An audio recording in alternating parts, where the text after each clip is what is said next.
Today, I want to look at the book as a whole, as finally I can do that. We'll have a look at both Ginger and William's arcs to see where things went wrong, where things could have been improved. So, let's start with Ginger. Let's chart his journey from the beginning. And for a bit of extra perspective, why don't we invite him in? Ginger. Ginger? Ginger! He had to die. Because of a book? Well, then we need to alter this ending. Let's keep him alive. Bring him back into this podcast. Don't you even dare. The ending works. It ends the way that it has to. It's a dark book that covers troubling issues. Of course it ends in the darkest way. It doesn't end, though. There's no closure. It just stops. You've missed all the points. William discusses everything. He finally realizes how the Trascons get there, accepts his blame, and reaches out. Yes, they die, but everything is tied up. It's a complete story. It's not a traditional narrative, is it? You want Ginger to return to Earth, best buds with the Trascons, and everybody is happy. Fine. This is not the book for you. If you want to dig deeper, it's all there. A complete story. Ginger has been injured for a very long time. He's barely able to stand. He's given minimal medical aid. We don't even know what happened when he came out of the arsenal, and there are clear allusions to him being further injured. One human against a civilization. The outcome was always going to be messy. It's inevitable. As for William, he has no hope left. He's isolated, alone. He's been betrayed, and he doesn't have a bright future. He gets his happy ending of coming to terms with the one human that he can. That's his resolution. But none of that addresses the core themes. Every episode, I come in and introduce this book of an alien invasion. An invasion at a time when humans didn't have the firepower to stop it. Are you dumb? Don't you get any of the main themes? It's about Holly and Bateman. The themes are all tied up so well. Holly and Bateman? Two barely used characters that appear and nobody has any idea why. Look, the ending shouldn't revolve around two semi-characters. It should end with one of the main characters achieving their aims and goals. Stopping the invasion, continuing the invasion, compromising, whatever, even if they just shot each other. That's how it should end. Those have been the central points. Not a couple of characters that aren't even real in the context of the story. But it is about them. Wizard of Oz, Tin Man needs a heart, Scarecrow a brain, Lion courage. Turns out they had them all along. Both William and Ginger needed to find these core values represented by Holly and Bateman to win. Ginger got closer. Holly is with Ginger as he dies.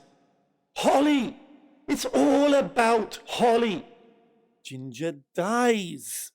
But he has Holly. William doesn't, making Ginger the victor. That's a fucking Pyrrhic victory. You what? Pyrrhic? An empty, hollow victory? We need to rewrite the ending so Ginger doesn't have to die. William has hope too. They are dead. They were always dead. They have never not been dead. William is the barrier to any kind of peace. Whether he has changed or not is immaterial. He has done too much bad in the past.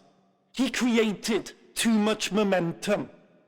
People see him as an invading leader, and so there was an invasion. He has to die for someone else to begin the peace. And Ginger, read into that what you will, but he's dead. And last time, when you talked about Dee, you took away his possibly only reason for being in this universe. But I promised, Ginger. I need to bring him back, send him to somewhere that he belongs. This is how the book ends. Accept it. Sometimes we are disappointed. That's good. We question things as a result. How could they have done better? That's what the reader can take with them. How could they improve things? As an author, don't you feel that you have the responsibility to improve things? Surrealism, montage. Art is all about the connections that the viewer makes for themselves. A context that the viewer builds and constructs that the original director or artist probably never saw. But those are very specific art forms.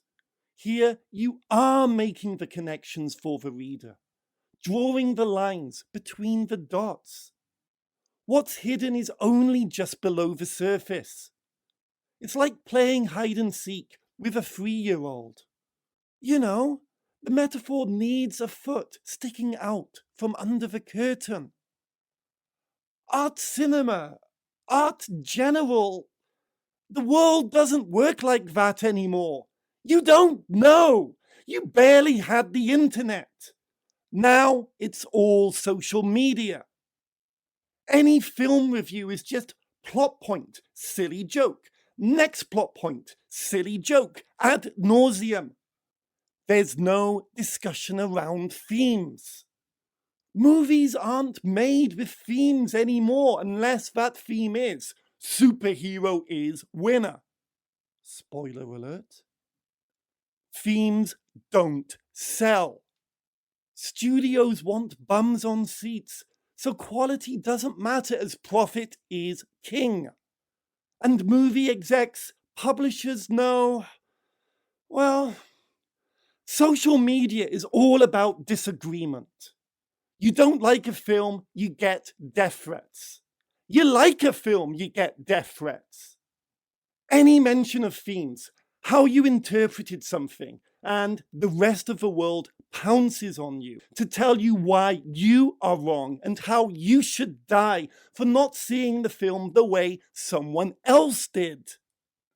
Simple plot, super digestible script, good Rotten Tomatoes score.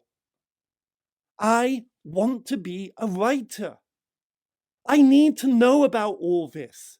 I need to be aware of how something is going to be reacted towards on social media before I even write a word. There's no space for ambiguity. Everything needs to be spelt out super clearly. I talk about Blake Snyder a lot because his template is one of the industry standards. And guess what? His template is like everyone else's template. Films, books, TV, they all have the same formula. Why do you think I haven't given a shit about using film theory to explain literature? They work on all the same models for creation as well as marketing. There's no space for exploration in storytelling. You have to do things the way Blake Snyder says, Robert McKee says, Sid Field says, and they all say the same thing. Worse, things like TikTok have just made endless scrolling the international pastime. No thought, no effort. Just something to entertain you for a few seconds, with no narrative, often no punchline to jokes. And everybody copies previous videos because meme culture sells. Same video, different outfit. Mindlessness is encouraged because that way there can be no controversy and the creator gets a lot of hits.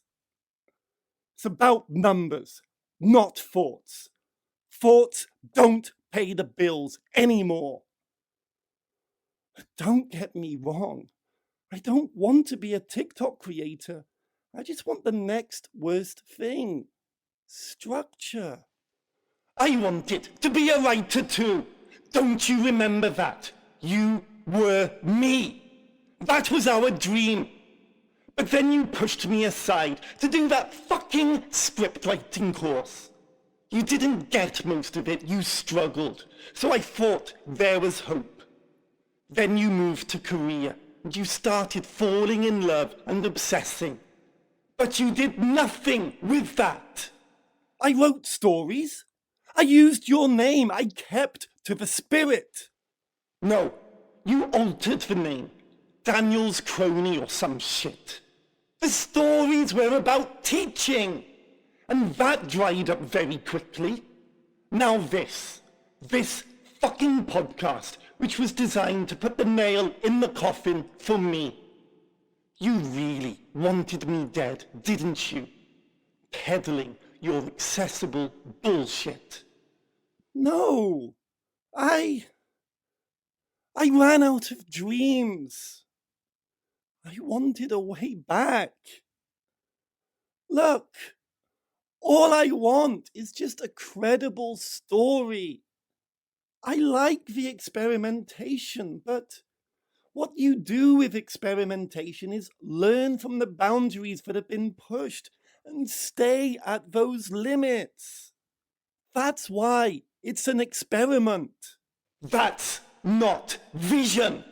Being up your own arse is not the vision I want. I want a book, flawed as it is, with closure.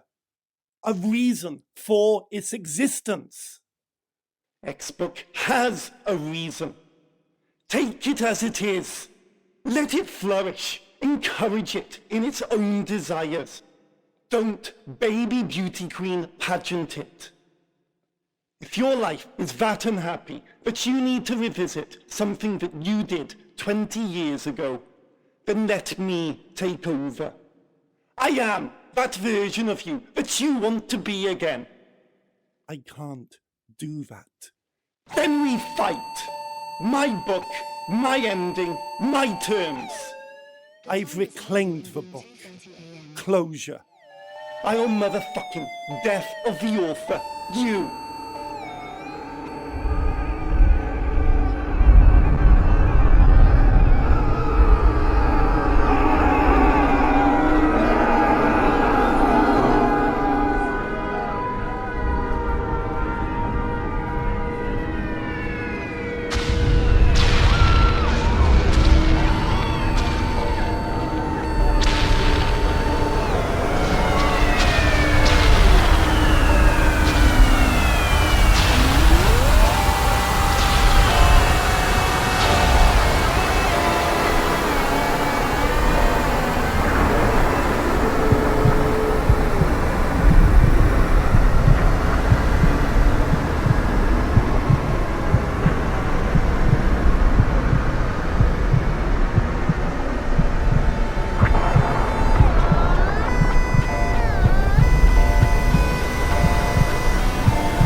time is 2:30 a.m.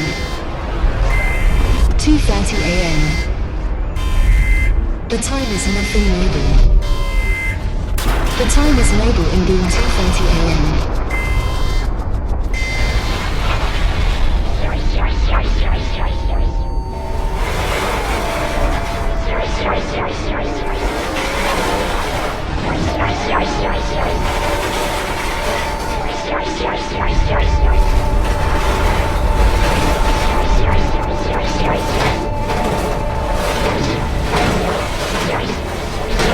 There is nothing noble in being 2:30 a.m. There is nothing noble in being superior to 2:30 a.m.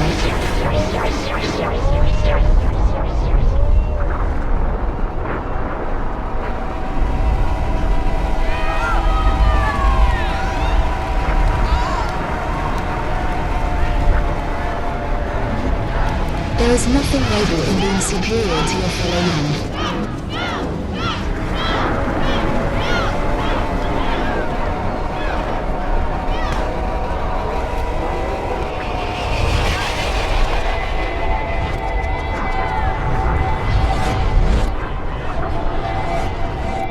True nobility. The time is true nobility. True nobility lies in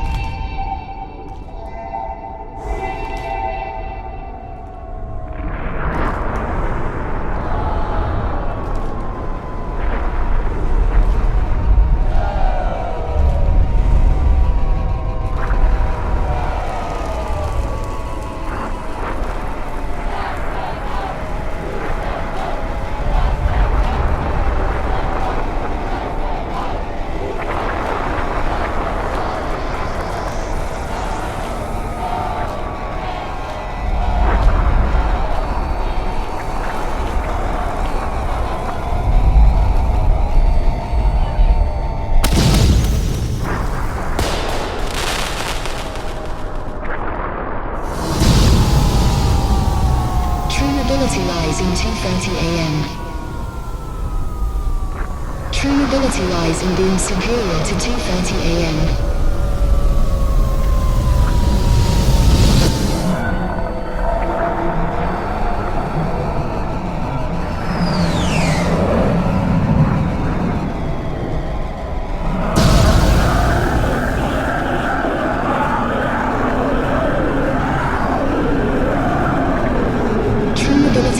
Being superior to your former self. There is nothing noble in being superior to your fellow men. True nobility lies in being superior to your former self. Don't kill me, please. Let's work together. I think I have an idea.